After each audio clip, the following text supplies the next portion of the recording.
Let's dive into some of the stories we haven't fully explored yet, starting with Malik Hooker.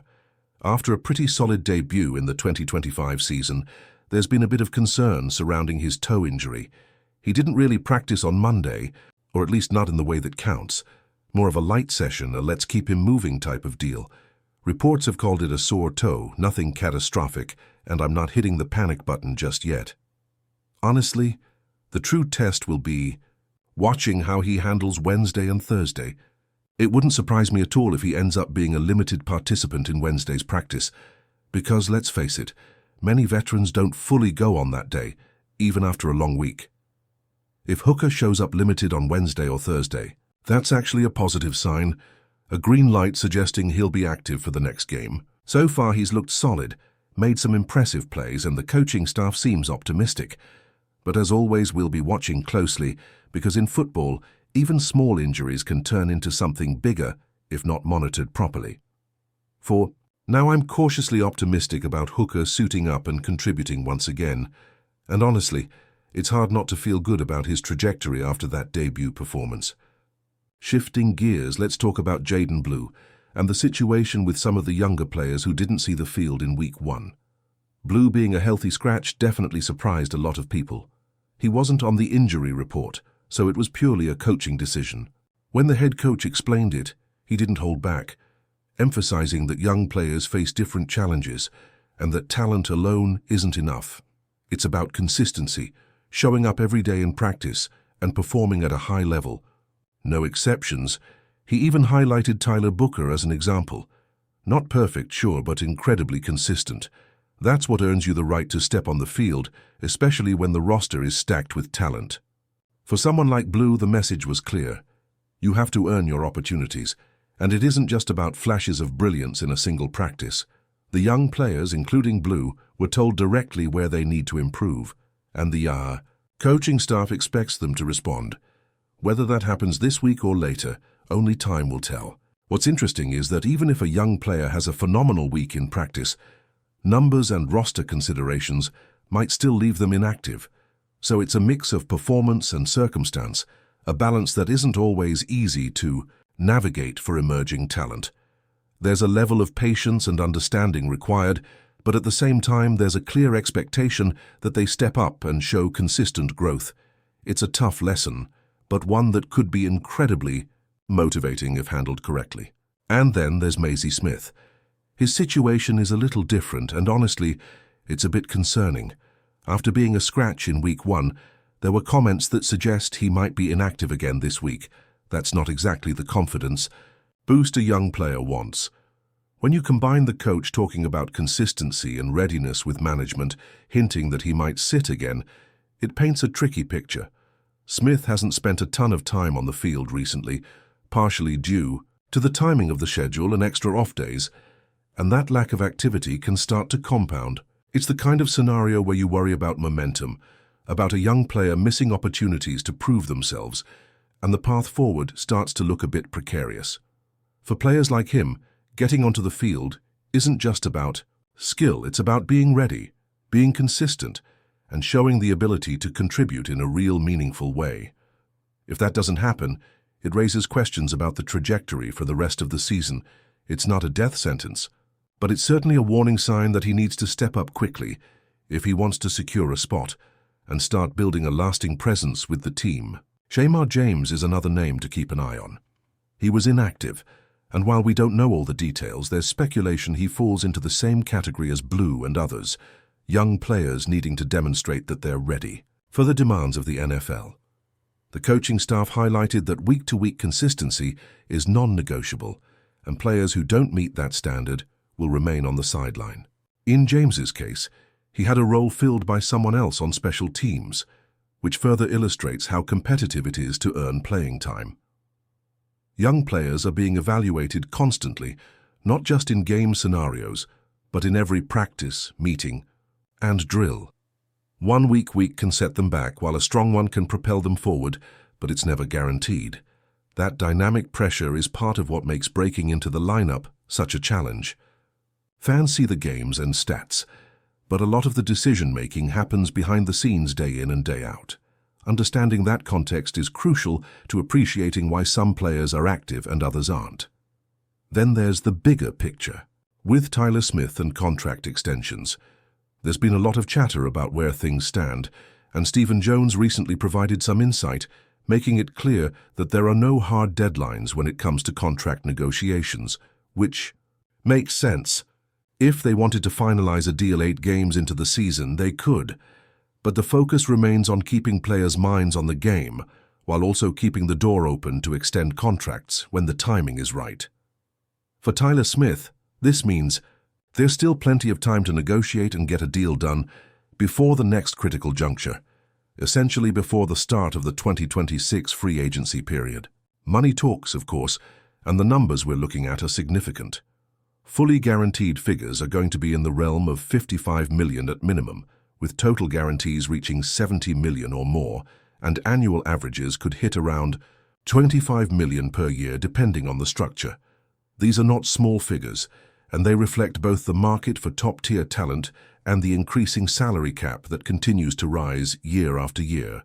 For Smith, hitting the right balance in negotiations will be crucial, but there's no indication the Cowboys are behind schedule. They're planning carefully, watching the market, and aiming to secure their young talent while staying within the framework of long-term financial strategy. All of this paints a picture of a team carefully balancing the development of young talent with the immediate need to compete at a high level. Players like Hooker, Blue, Smith, and James represent both promise and potential pitfalls. Their contributions or lack thereof can shift momentum on a week-to-week basis. For fans, it's a fascinating mix of anticipation, hope, and strategic calculation. Every decision, from who's active to contract timing, matters because it impacts not just the current season, but the trajectory of the team moving forward. The stakes are high, the roster is deep, and the pressure is real, but that's exactly what makes following these stories so compelling. Looking ahead, Week 2 is shaping up to be just as intriguing, and the spotlight is firmly on the young players. Who didn't play in the opener? Jaden Blue remains a key storyline despite his talent. The consistent message from the coaching staff is that flashes of skill aren't enough. They want reliability, execution, and focus every single day. Blue has the physical tools, there's no question about that, but the mental and situational side of the game is what separates a promising rookie from a true contributor. Coaches are watching practice closely, evaluating every rep, every route run, every defensive read. If Blue wants to get on the field this week, he has to demonstrate that he's not only talented, but that he's ready to be consistent in every aspect of the game. That's the standard in Dallas, and it applies to everyone, not just the flashy rookies. This is the environment he's stepping into, and it's a test of character as much as skill. The good news is he has control over it. The message from the coaching staff has been clear. Put in the work, show up every day, and your opportunities will follow. But it's a high bar, and one slip can mean another week on the sidelines. Maisie Smith's situation adds a layer of complexity. The initial scratch in Week 1, coupled with comments suggesting he may not play again, raises eyebrows. In football, momentum is everything, especially for young players trying to make a mark. Every practice, every drill, every film session matters. Missing games early in the season can set a player back, not only in terms of development, but also in trust with the coaching staff. For Smith, the focus has to be on demonstrating readiness and reliability. It's about showing that when called upon, he can execute, contribute, and elevate the team. The coaching staff wants players who can step in seamlessly, and if Smith can't prove that consistently, his path to significant playing time becomes steeper. Fans may not see the daily grind, the conversations behind closed doors, or the incremental improvements that add up to readiness, but these factors are critical in determining who sees the field. Shemar James is in a similar position, though. His path may hinge more on special teams and situational contributions. Young players often need to make an impact in multiple areas to secure a role. James's opportunity to contribute on special teams is one way to build trust with the staff, show reliability, and earn future chances on offense or defense. In the NFL, versatility is a currency. The more ways a player can help the team, the more secure their place on the active roster becomes. Each week is a proving ground. Perform, be consistent, show dedication, and the reward comes.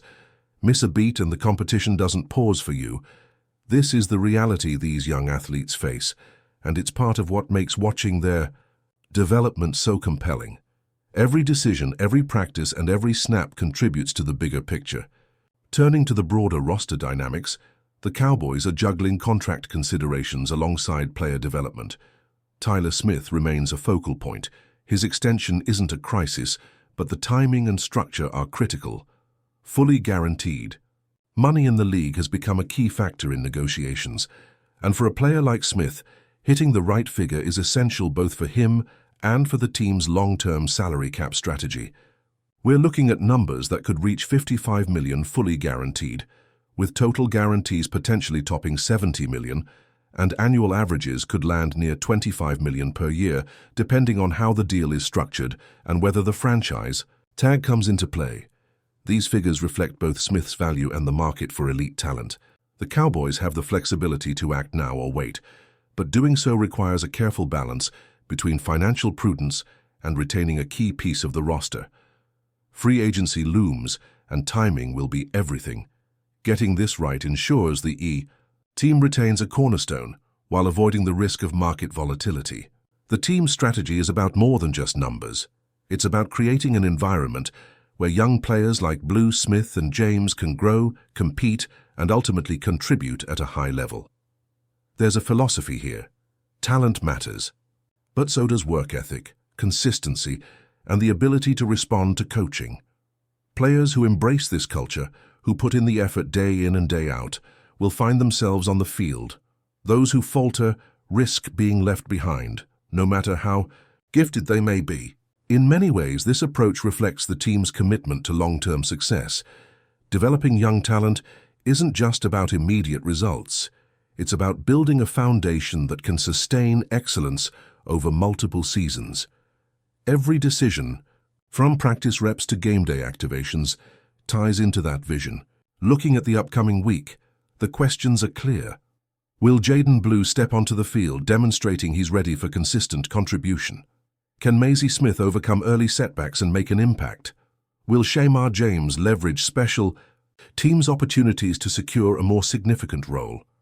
Each scenario has ramifications for the season, the team culture, and the individual players' trajectories. For fans, it's a story of potential, challenge, and opportunity. Each week brings new developments, and watching these young athletes navigate the pressures of the NFL is compelling in its own right. Meanwhile, the veteran players like Malik Hooker provide stability and leadership, a counterbalance to the inexperience of the younger roster members. Hooker's toe injury may be minor, but his presence on the field carries weight. His performance sets a tone, demonstrating what's expected in terms of preparation, execution, and resilience. For the younger players observing from the sidelines, this is a lesson in professionalism. How Hooker handles his injury, prepares for the game, and executes in live action is a template for what the coaching staff expects from everyone. It's a reminder that talent alone isn't enough. Durability, preparation, and mindset play crucial roles in defining success at the highest level. But before we continue, don't forget to subscribe to our channel and give this video a like. Your support helps us keep bringing you the latest updates on the Dallas Cowboys. Feel free to share your thoughts on the news in the comments as well. Whispers are turning into roars across the NFL world as the rumor mill insists Aaron Donald, the defensive titan of the Los Angeles Rams, has inked a deal with the Dallas Cowboys. Sources familiar with the situation suggest this isn't just another signing. It's a declaration of war on the NFC East. The Cowboys, long criticized for their poorest defensive line against elite quarterbacks, might finally have found the answer. Donald, a three-time Defensive Player of the Year, has been described as a force of nature on every front. Analysts say pairing him with the Cowboys' already formidable defensive pieces could redefine the balance of power in the division. According to insiders, Donald himself has set the tone.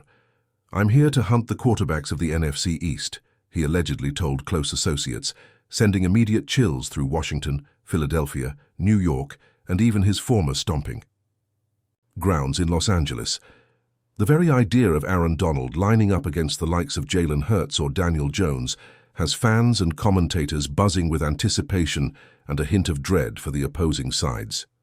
Social media is already aflame with speculation, GIFs of Donald's highlight reels resurfacing, and mock-up photos of him in the iconic Cowboy star jersey. While the official announcement hasn't dropped, the speculation alone has analysts recalculating the NFC standings.